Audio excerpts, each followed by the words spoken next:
बांग्लादेशी घुसपैठियों के वोट पाने के लिए ये इन घुसपैठियों को पूरे झारखंड में बसा रहे हैं। जब स्कूलों में सरस्वती वंदना तक पर रोक लगने लगे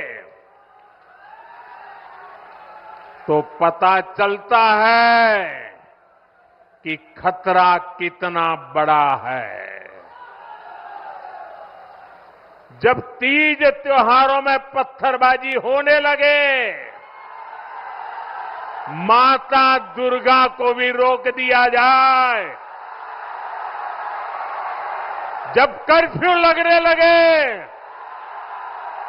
तो पता चलता है कि स्थिति कितनी खतरनाक है।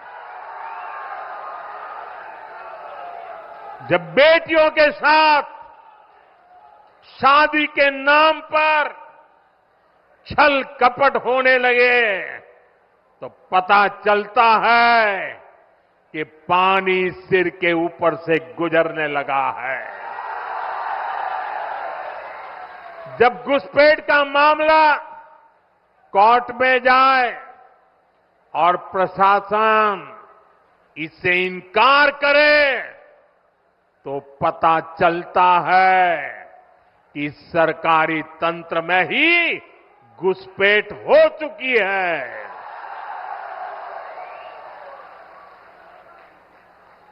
ये आपकी रोटी भी छीन रहे हैं, ये आपकी बेटी भी छीन रहे हैं और ये आपकी माटी को भी हड़प कर रहे हैं। अगर जेएमएम, कांग्रेस, आरजेडी की यही कुनीति जारी रही तो झारखंड में आदिवासी समाज का दायरा सिकुड़ जाएगा। ये आदिवासी समाज और देश की सुरक्षा दोनों के लिए बड़ा खतरा है। इसलिए इस घुसपैठिया गठबंधन को अपने एक वोट से उखाड़ फेंकना है। फेंकेंगे। एक एक वोट रोटी बेटी माटी को बचाएगा। बचाओगे? साथियों, झारखंड का तेज विकास तभी संभव है जब यहां ऐसी सरकार हो जो केंद्र की योजनाओं को तेजी से लागू करे।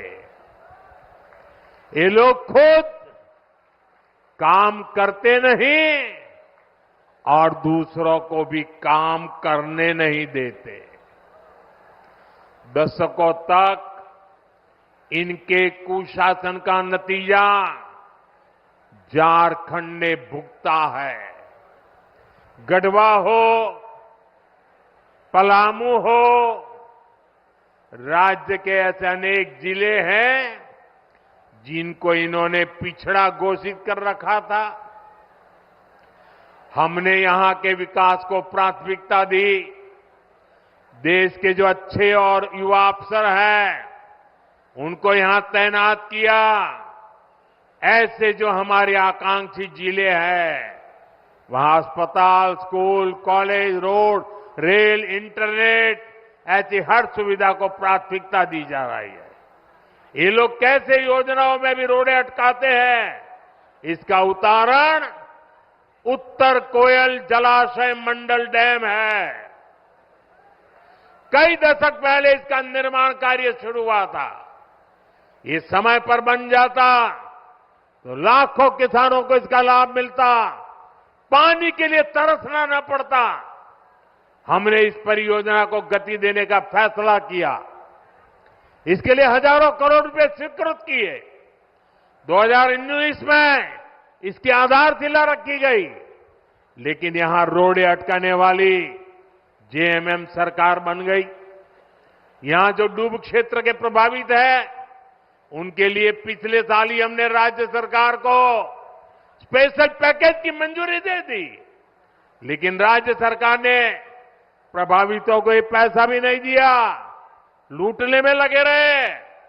यहां भाजपा एनडीए सरकार बनते ही इस योजना पर तेजी से काम किया जाएगा।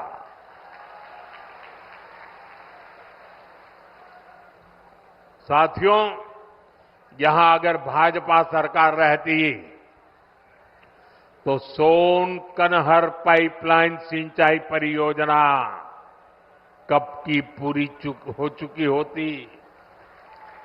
इसी तरह यहां जो चियांकी एयरपोर्ट है, इसको हम सस्ती हवाई यात्रा वाली योजना उड़ान में शामिल करना चाहते हैं।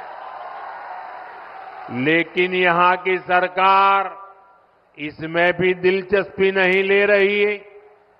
हमने पलामू और गढ़वा के लिए सोलर पार्क स्वीकृत किए गए हैं। जेएमएम की सरकार लोगों को अंधेरे में रख रही है, लेकिन इन परियोजनाओं के लिए जमीन नहीं दे रही है। यहां के नौजवानों को नौकरियां मिले, झारखंड का विकास हो, ये इन लोगों को मंजूर नहीं है। साथियों, भाजपा एनडीए विकास और विरासत दोनों को महत्व देते हैं। हम उन क्षेत्रों, उन वर्गों के विकास पर विशेष बल दे रहे हैं जो अतीत में पिछड़ गए थे। हम आदिवासी क्षेत्रों का विकास भी कर रहे हैं और आदिवासी विरासत को भी पूरी शान से आगे बढ़ा रहे हैं। ये भाजपा ही है जो पूरे देश में आदिवासी परंपरा, कला, संस्कृति के लिए समर्पित 10 बड़े संग्रहालय बना रही है। रांची में जो भव्य संग्रहालय बना है, उसके उद्घाटन का अवसर मुझे मिला था। कुछ दिन बाद ही धरती आबा बिरसा मुंडा जी की जन्म दिवस है। ये भाजपा एनडीए सरकार ही है जिसने धरती आबा के जन्म दिवस को जनजातीय गौरव दिवस घोषित किया था। इस वर्ष का आयोजन तो और भी विशेष है। इस 15 नवंबर से अगले 2 वर्ष तक धरती आबा बिरसा मुंडा जी की 150वीं जन्म जयंती के समारोह देश भर में मनाए जाएंगे।